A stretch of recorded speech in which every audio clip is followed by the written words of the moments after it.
You've met the individual graduates who rose to power, but step back and look at the map. Entire Christian regions became Ottoman power factories, while Muslim heartlands stagnated. The geographic patterns are mind-blowing. Serbia and Albania, regions that fiercely resisted Ottoman conquest, ended up producing more Grand Viziers than traditional Muslim centers like Bursa or Edirne. The areas that fought hardest became the most powerful. How did this happen? Devshirme specifically targeted regions that had resisted conquest. These problem areas became recruitment gold mines. The Ottomans accidentally created a system where your ancestors' rebellion became your descendants' advantage. Once a region produced one Grand Vizier, the floodgates opened. Successful graduates recommended boys from their home villages. Family connections, regional loyalty. It became a self-perpetuating cycle of advancement for specific Christian areas.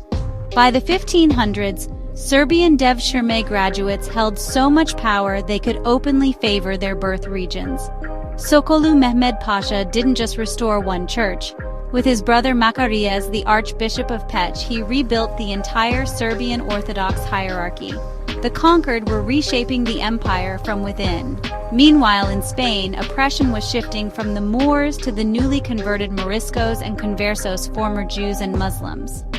Albania went from Skenderbeg's 25-year rebellion to becoming an Ottoman administrative powerhouse.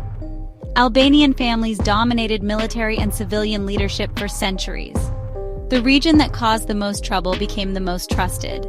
While Christian regions rose to power, traditional Muslim areas like central Anatolia produced fewer and fewer leaders. The madrasa system couldn't compete with end-to-end education. Muslim families watched former enemies' children surpass their own. By 1600, if you wanted power in the Ottoman Empire, you were better off being born in a Christian village in Serbia than a Muslim family in Bursa. The selfless empire had completely inverted its own power structure through education. These empowered regions began reshaping Ottoman culture itself. Architecture, arts, administrative styles. Christian origin leaders brought their aesthetic sensibilities to imperial projects.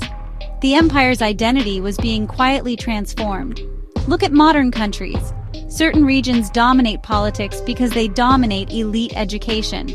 The American Northeast, Southern England, specific areas in every country. Geography plus education equals lasting power. Which regional power shift surprised you most? Next, the spy network that exploited this system. Don't miss it.